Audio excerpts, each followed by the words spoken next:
কও ভাবি, মেলা দিন পরে আইছি তোমাকে বাড়ি, তা আসো টাসো কিরম?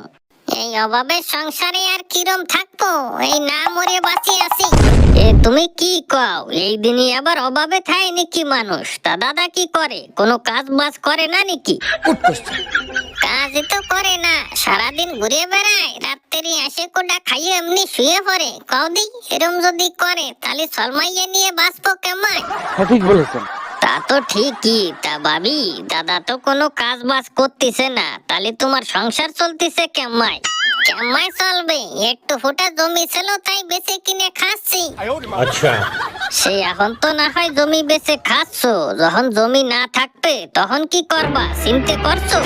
চিন্তা করে করবো কি, কত তো করছি কাজে জাতি, না গেলি আমার কি করার আছে তুমি একটু কও।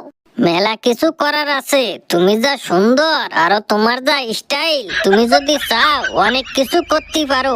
কি কও, কি করতে পারি কিছুই তো বুঝলাম না, একটু ভাঙাই চড়াই কও। তোমাকে বিটিকে নিয়ে আর পারা গেল না কেন? তুমি যদি চাও দাদারে তালাক দিতে পারো না? তালাক তো দিতে পারি, কিন্তু তালাক দেওয়ার পরে আমার কি হবে, আমি কি করব? তুমি কি করবা, আমি আছি নে, আমার সাথে ভাগি যাবা? তুমি কি কও, এই বয়সে স্বামী সলমাইয়া থুয়ে যদি তোমার সাথে ভাগে যায় তাহলে মানসি কি কবে নে ভাবি দেখছো?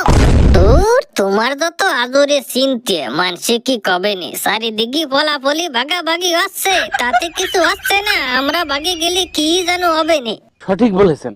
আরে তুমি বোঝো না কেন, মানসি তো অল্প বয়সে ভাগাভাগি করতেছে, আমাকে তো বয়সটা একটু বেশি, ওই জন্যই তো ভয় করে। কত বেশি? তোমার মোটে 70 বছর, আমার মোটে 80। এত যদি ভয় করো কেমন হবে ভালোবাসা বাসি?